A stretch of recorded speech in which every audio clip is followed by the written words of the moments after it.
Uma criança de 8 anos de idade morreu nesta terça-feira em Campina Grande com suspeita de meningite. Ela estava internada no hospital da cidade. Segundo a Secretaria Municipal de Saúde, uma investigação já está sendo feita para confirmar a causa da morte. Pois é, quando surgem casos dessa doença, sempre há muita dúvida e temor dos pais, principalmente pelo risco de contágio entre as crianças. Se você tem alguma dúvida, liga para a gente agora no número que está aí no seu vídeo, 3216-5115. Tá bom? O número já está aí à sua disposição e com a gente está o doutor André Teles. Boa noite, doutor André. Sempre é bom recebê-lo aqui nas quartas-feiras. Nós vimos aí essa morte, né? Mas é motivo de preocupação, é um alerta aí de que um surto está vindo ou não?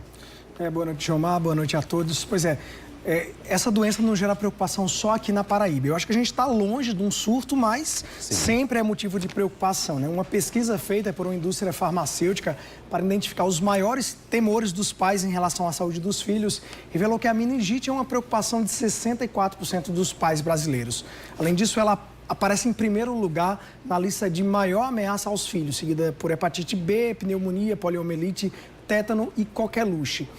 Apesar de toda essa preocupação, ainda há muito desconhecimento. 70% dos entrevistados não tinham informação alguma sobre essa doença.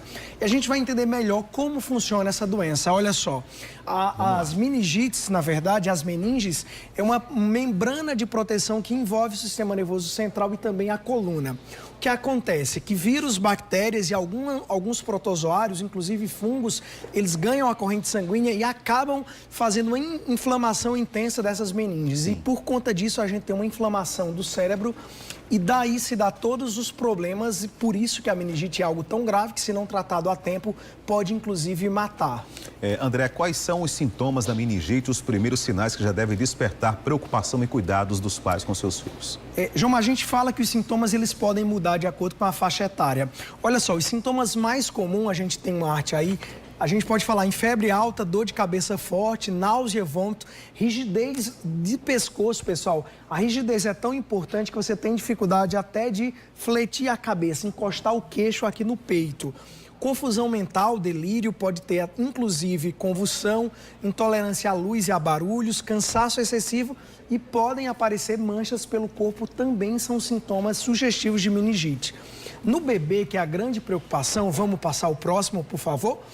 No bebê, febre alta, irritabilidade ou sonolência, como ela não reclama de dor de cabeça, mas às vezes apresenta um choro intenso que não passa, pode haver inclusive convulsões e a moleira, né, a fontanela, que a gente chama essa região da cabeça, pode estar estufada, endurecida. Então, na criança, ela tem sintomas que são diferentes do adulto, mas são sempre sinais de alerta que você deve procurar imediatamente assistência médica. Ok, quem está conosco, André, é a dona Edna. Boa noite, dona Edna. Fica à vontade. Boa noite, Gilmar. Boa noite, doutor. Boa noite.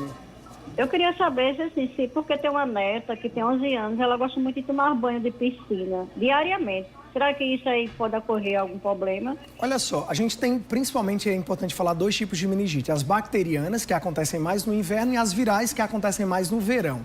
E para que haja contaminação, é preciso que gotículas, ou seja, saliva, passe com a bactéria que não consegue ficar muito tempo ao ar livre, ou seja, é preciso contato intenso durante pelo menos 6 horas para que haja a contaminação. Então, aperto de mão, ficar no mesmo lugar por pouco tempo, em lugares abertos, não traz risco. Agora, lugares fechados, o contato muito intenso, beijo, tudo isso pode trazer risco sim de meningite. Como é feito, André, o diagnóstico da meningite? O diagnóstico da meningite é feito pela análise do líquor, ou seja, o médico tira um pouco do líquido da coluna vertebral, o líquido que está em contato direto com a meninge, e esse líquido apresenta alterações sugestivas de meningite. Então é assim feito o diagnóstico. Gilmar, é importante falar que a grande preocupação são os surtos nas escolas. Mas, assim, um caso, até vários casos, não são indicativos de surto, então não há preocupação, pessoal, deixar os filhos irem para a escola. Quando há suspeita de surto, essa doença é de notificação compulsória, ou seja, a Secretaria de Saúde interdita os locais, então não há risco de surto. Quais os cuidados, né, que os pais podem tomar para evitar que a meningite ocorra? A gente fala principalmente, Gilmar, na vacinação, né? Aqui tem o Ministério da Saúde, em relação a meningite fez uma mudança o ano passado. Antes, a criança que era vacinada era criança com máximo de 2 anos de reforço. Ela era feito com as 2 doses, aos 3 e 5 meses de idade, e um reforço com 1 ano de idade. Hoje mudou. Esse reforço é feito até os 4 anos de idade e o ano passado os adolescentes de 12 a 13 anos também podem ser vacinados. O que a gente vê é que a procura nos postos é baixa, então crianças até 4 anos e adolescentes também podem ser vacinados. E há uma diferença, o SUS disponibiliza uma vacina para os principais tipos de meningite. Sim. Já na rede privada, essa vacina chega até R$ 550, pessoal. Então, tem de graça e é possível fazer a vacinação. Quem está conosco, André, é a dona Rosidete. Boa noite, dona Rosidete. Boa noite, pode falar.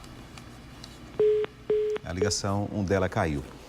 Muito bem, então, André, existe diferença entre vacina de meningite e pelo SUS e aquela comprada por R$ 550, que é muito cara? Além da gente falar do preço, que há uma diferença grande, a vacina oferecida pelo SUS, ela engloba o patógeno ou a bactéria mais envolvida, ou seja, ela protege contra o sorotipo C de meningite.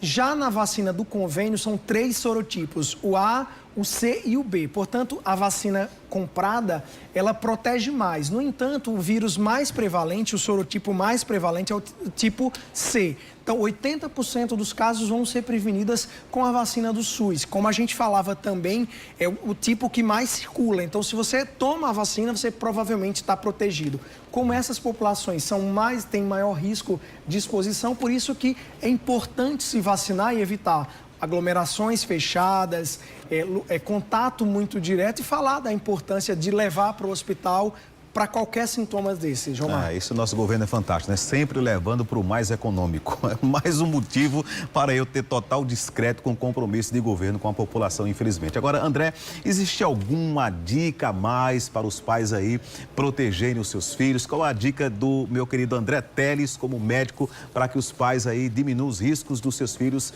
contraírem a meningite? Olha só, pessoal, quando a gente fala em frieza, a gente sempre diz, a mãe da gente diz, não toma vento, né? Não fica em lugar aberto. Muito pelo contrário, pessoal, os lugares fechados promovem a circulação de vírus e uma contaminação maior. Então, quando tem muita gente doente, nessa época do ano, tem muita gente gripada, doente, é importante evitar lugares fechados. E ao contrário do que a mãe da gente fala, tem que tomar frieza, tem que tomar vento sim, porque aí você diminui a chance de contaminação. Álcool gel, lavar bem as mãos, é importante falar e cuidar da alimentação, atividade física, como a gente sempre fala aqui, Jomar. A gente falou muito aí de criança, então essa doença não ataca adulto, só criança e adolescente? Ataca sim, Jomar. A gente vai falar de outros tipos de meningite, por exemplo, por fungo. Algumas pessoas que têm doenças como câncer, AIDS, ou tomam medicamentos que diminuem a imunidade, você pode ter, inclusive, meningites mais graves. Inclusive, a gente fala de toxoplasmose, que um germe do gato pode levar, inclusive, a quadros de meningite. Então, tudo isso é importante ficar alerta, principalmente para aquelas pessoas que têm uma saúde mais debilitada, o idoso, quem toma remédio controlado. Então, é importante ficar alerta a essas dicas de saúde. Ok, então, André, obrigado, boa noite para você. Sempre é uma satisfação recebê-lo aqui. Já aguardando nosso próximo encontro, quarta-feira que vem, em mais um Alerta Saúde. Boa noite para você. Boa noite, e Jomar. até lá. Até a